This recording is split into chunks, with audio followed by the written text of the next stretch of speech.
Hello students, welcome to the class on marketing management. In this session, you will learn about a very important concept of marketing which is known as product strategy. In the introductory part, I shall provide you with a brief idea about product strategy. A product strategy draws from the ultimate vision of the product. It states where the product will end up.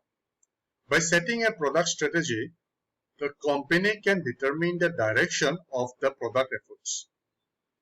The product strategy forms the basis for executing a product roadmap and subsequent product releases.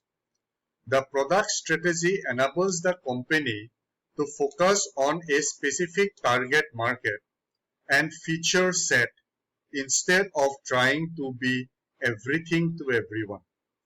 So, the marketers, they develop this product strategy which is a roadmap to successfully launch the product and place it in front of the customers.